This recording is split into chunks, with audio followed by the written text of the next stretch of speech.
And hello and welcome to Arts and Entertainment. I'm Deborah Gilbert, your host, and as always, thanks so much for being here. I hope you enjoy the show.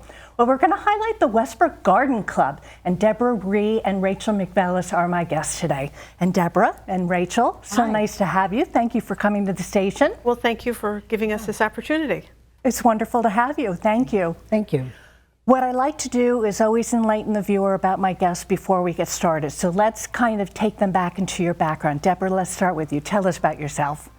Oh, let's see. Well, I moved to Westbrook about 15 years ago.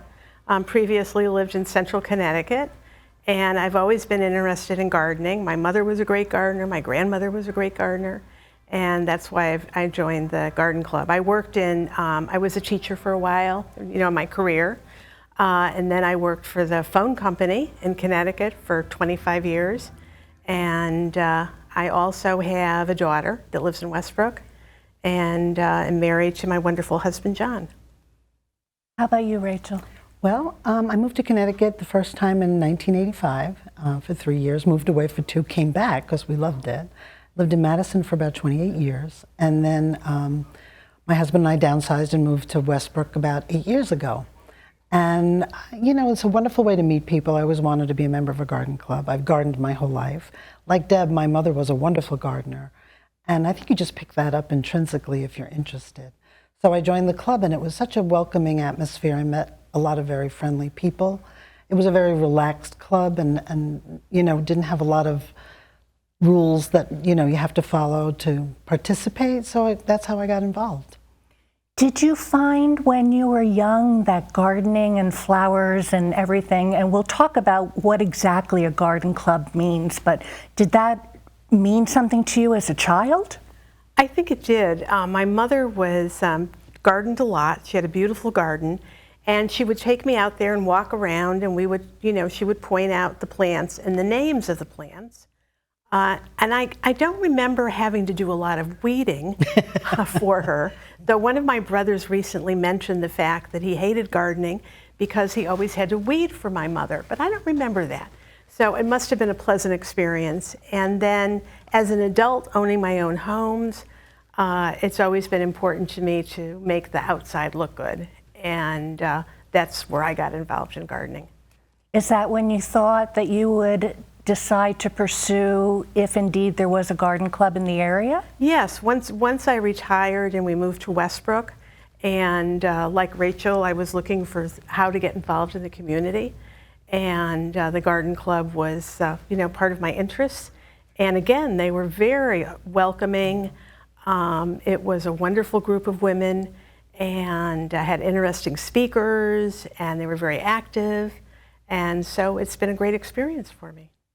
How about you? Childhood, any kind of interest at all in gardening and flowers, anything like that started you off? Like Deb, my mom made our property look beautiful. She grew beautiful roses, effortlessly, I would add. And I don't know, she always worked outside. There were always flowers in our yard. And I think you just grow up with that aesthetic. And like Deb, we moved around a lot with my husband's work. And every home we moved to, that was my goal, was to make the house look beautiful, grow roses and vegetables, and try just about everything. So yeah, it just becomes part of your, who doesn't want to go out and pick flowers and bring them into the house? Right. So that, you have to grow them to get them. So, and then you get interested and you start educating yourself about how it goes. And I have to say, through the club, I've learned a tremendous amount through the speakers and sharing information with other members. Learned a lot about gardening. Let's talk about the Westbrook Garden Club. What is it, and how long has it been in existence? Well, the club has been around over 60 years. We celebrated our 60th anniversary in 2019? 2017. 17, rather, yeah, sorry. Yeah. And so it's been around and continuously. The main thrust of the club is community beautification. We maintain all the window boxes and planters that you see around town that are so beautifully planted. We have a group of very diligent members called spot minders who plant and maintain and feed those plants all year long so they look beautiful. Come the end of fall, they'll put holiday decorations in them, and you'll see fall decor going up around town now. These are all members volunteering their time and effort. We raise the money to fill the plants, to buy the plants to fill the boxes, with 2 major fundraisers a year, our May sale and our fall mum sale. And we're self-supporting through the efforts of our club. I like to think with our 48 members that we are small but mighty. 48 members. Yeah, but some of them are not even in town. They're, supporting members. So I would say there's an active group of, what would you say, about 25 to 25, 30. I think. That's wonderful. Which is great. Yeah. You wouldn't think offhand about a number of people, but I mean, to have 25 to 48 people is a pretty active club. Yes. It is. Well, when you think, Rachel mentioned our planters around town, I think we have 40 planters. Yeah, all together. Now, the planters there's some square boxes, and then they're, big planters, and then there also are a whole row of window boxes along the little downtown in Westbrook. And it's our part of trying to beautify Westbrook. And so we have to maintain those. So, 40 planters over 25 active members. Yeah, and there's at least a dozen plants in each planter, so if you do the math. It's a big commitment. It's a big commitment, yeah. Well, we probably should also say, where do you get your flowers from and whatever it is that you put in the pots? Are there vendors in the area that support your work? Well, financially, we support ourselves. We purchase plants from various vendors. I see. We've used Viuso in East Haven, Malerba's, and I don't know where they're located. They're south of Norwich, right? Ledyard, I think. Ledyard, yeah. And the quality of the plants has been excellent. We try to figure out what's going to look beautiful. We have a committee that plans and theme for each year, so each box looks the same, and that creates continuity throughout the town. So there's a different color combination that's selected for each year. Speaking of color combination, these flowers are from you folks that you brought in, and I substituted my centerpiece for this. Tell us about this and where does it come from? Okay. I stopped on my way over here at our major project we have, which is what we call our Meadow Walk, which is at the Tom Odell Memorial Conservation Area, which is on the Boston Post Road, Route 1, right between our U.S. Post Office and the Oxford Academy. It's a small entrance to a larger open space. It's about 1/4 of an acre. And when we first started, it was just a fallow field of weeds. And driving by, it was not very attractive. And, here we are trying to beautify Westbrook. So when we needed a project for the 60th anniversary, we thought, aha, let's start a native plant garden that attracts pollinators. And I think our first idea was to have a very small little strip right along Route 1. But somehow this project grew, like most projects do. And now we have a 1/4 acre of land that we have turned into a pollinator preserve. And so I stopped to pick, these are 2 things that are blooming right now. This is a New York aster, and these are some goldenrod. So if any of your visitors would like to visit, they will see these things in bloom. Now, does the town of Westbrook give you an area that you can use to put your flowers in? Well, they did. They were very, very helpful. We've gotten a tremendous amount of community support for this project. The Conservation Commission, we went to them with our concept, and they said, sure, you can use our property. And they also have allowed us to use their summer interns for some really heavy lifting labor for us over the years. We started 5 years ago, and we've probably planted over 1,000 plants. About 30% have been donated. We also have gotten tremendous support from the Westbrook Foundation. They've been wonderful. They've been wonderful. They've given us grants on 4 years. We're applying for another grant for this fall. And then we also had the Boy Scout who needed an Eagle Scout project. And so we had a very wet area in the middle in the spring. And so he, as his Eagle Scout project, built a 40-foot long boardwalk for us. Wonderful. Which has been wonderful. Yeah. I mean, there's been so much community support, and I never imagined that so many people would come forward. We've had students at Oxford Academy help us out. Oxford also helped us with water by allowing us to use their water supply to water our plants when they were first planted. And we have plans to go forward and We have benches in the back. We have plans to go forward and add some birdhouses and another bench, right, Deb? Yes, yes. And people use it. You'll go by and people sit there and just enjoy the open space.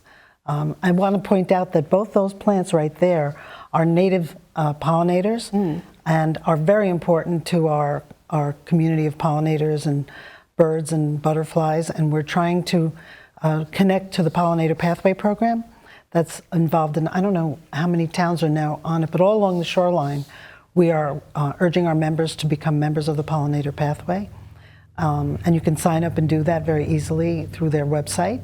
And these kind of plants encourage pollination and bees, help the bees, butterflies, and birds, and everything else that we want to. Tell me about the Pollination Project. What is that all about? Pollinator Pathway. Oh, I think you know more. Pollinator Pathway. It's the Pollinator Pathway. It's a program, it's actually international at this point. It was started a number of years ago by a woman in Seattle that realized that bees were decreasing in population and thought, how can I help this? And so she started this program to encourage people in Seattle to plant native plants to attract pollinators, because something like most of our food comes from plants that have been pollinated. And without the bees and other pollinators, we would be in dire straits. So this program has spread over the country. In Connecticut, I think there probably are 50 towns that are involved at this point. And the concept is that a pollinator will go about 1,200 feet from one pollination spot to another, looking for something with nectar. And so the idea is, if you can set up, they call them way stations for pollinators within that number of feet, they will follow that path and will be supporting their propagation. I just filled mine out today. Yeah. This is a pledge to join the Westbrook Pollinator Pathway. Wonderful. And so I want to get on board with this right away, because I have a lot of natural features in my yard. I have water and I feed birds and I grow a lot of native plants. And there's really a whole push. We went to hear Doug Tallamy speak at Guilford High School last week, and over 400 people attended his speech. Wonderful. And he's a professor of entomology at the University of Delaware who wants to start a program of homegrown national park, so that one by one, everyone creates a pollinator-friendly environment. And I want to propose to our club that we get on board with this and promote this, because while yards look beautiful, many of the things that we buy for our gardens are not native. And they're lovely to look at, but they don't benefit our native insects, which are really important to the birds and to pollination. So, there's always something to work on. Absolutely. Let's hold that thought. I'm Deborah Gilbert. You are tuned into Arts and Entertainment. We're going to take a break. We'll be right back. Scammers are taking advantage of increased flight cancellations with a new con. Better Business Bureau Scam Tracker has received multiple reports of scammers creating fake airline ticket booking sites or customer service numbers to charge travelers for rescheduling fake flights. If you are buying airfare, use caution and double check the URL or phone number before providing your credit card information. In many cases, victims are finding out that the airlines don't even have a record of the flights they've booked on third-party sites. These scammers often tell the victims their flights have been canceled and offer to rebook them for a fee. If you come across a company you haven't dealt with before, look at bbb.org for reviews and feedback from previous customers. Confirm the URL before you enter personal and payment information. It can be easy to click on a sponsored ad or imposter website without even noticing. Be wary of third-party websites. Some websites appear to offer a legitimate service but are only fronts for a scam. Be suspicious of websites with no working customer service number or physical address. Make online purchases with your credit card so that you can dispute fraudulent charges. I want to mention Kathy. And welcome back to Arts and Entertainment. I'm Deborah Gilbert, your host, and again, as always, thanks so much for being here. Hope you're enjoying the show. Well, we're highlighting the Westbrook Garden Club. And ladies, let's continue on in our conversation. I think what's nice for the viewer to know is that this is not just local. This is national as well. Tell us about that. All right, well, two things. One, the Pollinator Pathway program is actually now international. There are locations, I think, in England and other wonderful parts of Europe that have picked up on this program, which is wonderful. And people can find out about it by just Googling pollinatorpathway.org. And it has all sorts of information on that website. And the other way that people can get involved in garden clubs is in Connecticut. We have the Federated Garden Club of Connecticut. And if you go on their website, Federated Garden Club of Connecticut, just Google it, you can look for your town and find out what garden club is in your town. And I think almost every town has one garden club at least. Some have two. Some of them have two. Some have two. Yes, Yeah. yes. And we're also a member of the New England Garden Clubs and the National Garden Clubs, which is where our Meadow Walk is going to be recognized, right, Deb? Right. With a national award. Right. I think there are about 110 garden clubs in Connecticut. And the National Garden Club, when I look on their website, they have about 165 individual members across the country. So, you know, gardening is a big thing. I think with COVID, it became even more important to many of us. Yes, yes. And actually, that was one of the big advantages of this project for our club, was that we could work outside during COVID, and we could be together, though 6 feet apart. With a mask. With a mask. Yeah. And we could still work on the project, which was a great boon for us. Mm-hmm. So that's interesting. With the pandemic, you were still able to function. Yeah, we switched from meeting in person to doing Zoom meetings, which was, I'm not going to lie, it was stressful. Some of our members didn't have access to a computer, and it was hard to soldier on, but we did it. And we made it a point that we did get together and we did stay in touch. We do have a newsletter that I do after every meeting, and it's a multi-page newsletter. It has information for the club on what we're doing and speakers, and we have a horticulture column that one of our members writes, Steve Mazzocchi, and it's all kinds of pictures. Everybody loves it, and it's fun to do, but it's another way to keep our members connected to the club, and it was kind of essential during COVID, actually. Your engagements, let's talk about the calendar. We're heading into the rest of 2022, 2023, 2024. You have things that happen and places that you go. Tell us about what you folks are all about. Okay, well, our meeting is actually today, and we're doing a tailgate meeting with members only. We're sharing garden ideas, tools, plants, anything that makes your garden grow that you would like to share. Next month, we have Pam Cooper coming from Yukon Extension, and I think she's speaking on lawn maintenance and things like that. And I'm not sure about November, I don't have it in front of me. But the members, when we do have a meeting and there's a speaker, they're always free and open to the public. Anybody can come. And we meet on Tuesdays, third Tuesday of the month at the library. And we do publish the information through the library of our meetings. We encourage people to come, and we encourage people to join. We're always open for new members. We'd love to have new people come and join us. It's a lot of fun. And you go places as well. Yes, we tour. We did a garden tour to, was it Uptop Farm, I think it was called, in Brantford. We also toured a lily farm in Pomfret. Right. Fascinating, fascinating garden tours. Enders Island in Mystic, Yes. they have a wonderful Dahlia Garden. Yes. That's just absolutely amazing. You never realized there were so many different types of dahlias going there. And then this spring we also went to a garden in Brantford, really Stony Creek, that has been noted as a really fantastic garden. A fellow that was a Yale architectural student, had a big practice in New York City, and took up gardening as his way to, I guess, architect the exterior. Yeah. And he did fascinating things. He had one hedge that was probably 6 feet tall, but the top of the hedge kind of went like this, and he called it his dragon hedge. I mean, he had all sorts of wonderful features. So that was fascinating too. So it's nice to know that not only is there a meeting, there are places to go and things to do. Yeah, Yes. there are events. Yes, yes. A couple of the meetings a year are close to the outside. We have a luncheon in June, and we have a holiday luncheon in December, and those are closed for members only. But the rest of the time, most of our meetings are open to the public.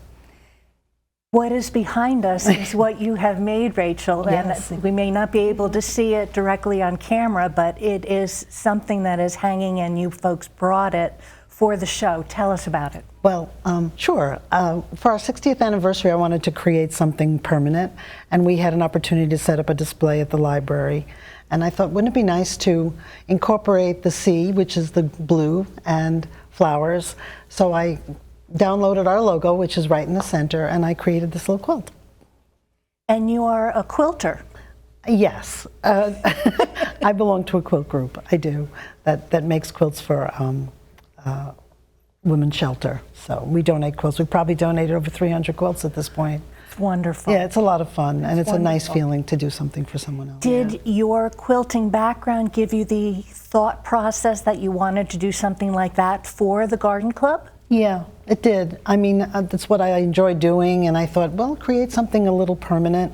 And then one of our members, Patty, she got us involved with having these bags for the Westbrook Garden Club. I thought I'd bring this along. Oh, wonderful. Once again, our logo is on here, and a lot of the members have purchased aprons with our logo and hats. And it helps when we're out in the community working on our window boxes and planters.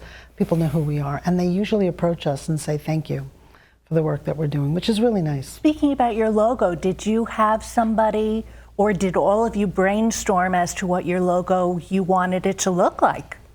You know, I don't know the history of the logo. I don't know the history of the logo, I'm embarrassed actually. to say. But we love it so much, we haven't wanted to change it because, you know, Westbrook is on Long Island Sound. There are lots of marshes, and it's a big boating community. So we think the logo really covers all of those benefits of living here.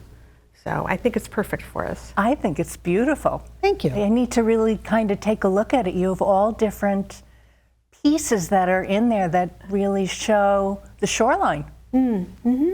And the geranium is sort of our trademark for our May sale. We have a May plant sale every year to raise money to buy plants for our window boxes and for our scholarship program.